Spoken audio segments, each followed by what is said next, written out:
Assalamualaikum warahmatullahi wabarakatuh.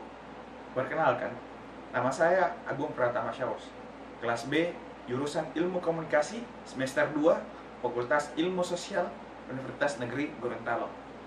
Saya ingin berterima kasih kepada Bapak dosen, Bapak Hidayatullah, telah memberikan tugas tentang retorika dan public speaking.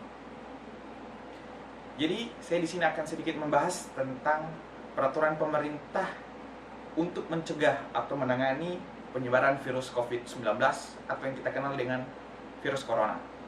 Mungkin teman-teman di sini sudah sedikit mendengar peraturan tersebut. Mungkin dari media, dari orang-orang atau media sosial.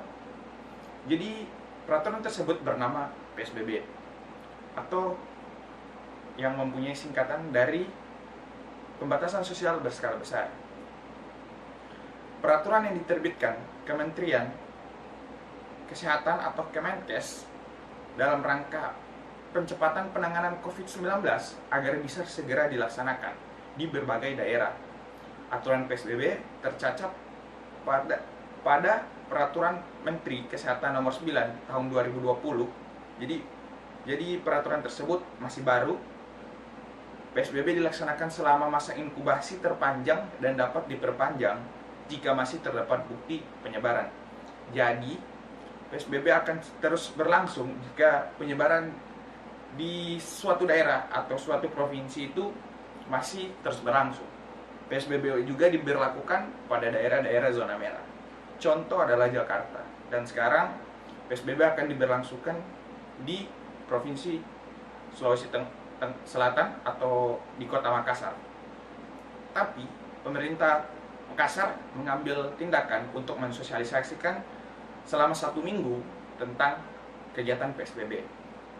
PSBB pun mengatur berbagai hal, dari transportasi, perusahaan, terus rumah ibadah, dan kegiatan pendidikan dan belajar.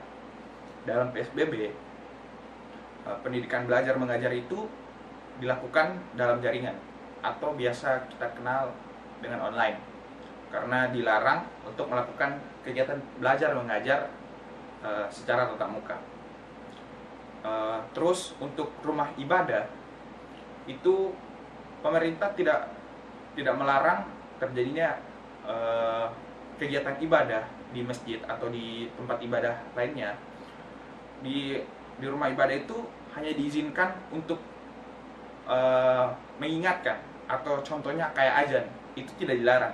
Tapi untuk kegiatan beribadahnya itu dilarang, bukan dilarang, tapi dibatasi, karena untuk mencegah penyebaran virus tersebut.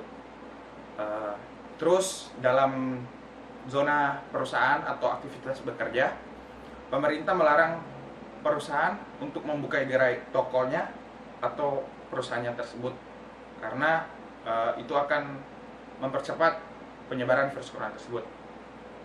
Dan transportasi itu pun dilarang. Sekarang ojek online tidak bisa lagi untuk mengangkut penumpang, tapi hanya bisa untuk mengantar makanan atau menjemput barang. Itu adalah peraturan yang dilakukan dalam PSBB. Menurut Kemenkes, PSBB sejatinya berbeda dengan karantina wilayah. Jadi beda itu dengan lockdown. PSBB itu lebih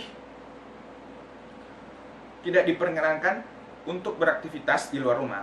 PSBB bersifat lebih ketat daripada imbauan jaga jarak social distancing. Jadi PSBB lebih ketat dari lockdown. PSBB juga diharapkan dapat memutus rantai penularan dari hulunya atau dari penyebarannya, dari ujungnya. Dan dilaksanakan selama masa inkubasi terpanjang. Dan tentunya pelaksanaan ini tak hanya menjadi tanggung jawab pemerintah, namun juga perlu tanggung jawab dari kerjasama dari kita semua ini. Jadi teman-teman, sebagai masyarakat yang baik, seharusnya kita mengikuti arahan dari pemerintah, karena ini demi kenyamanan kita bersama. Sekian, saya Agung Pratama Syaus, pamit undur diri. Terima kasih.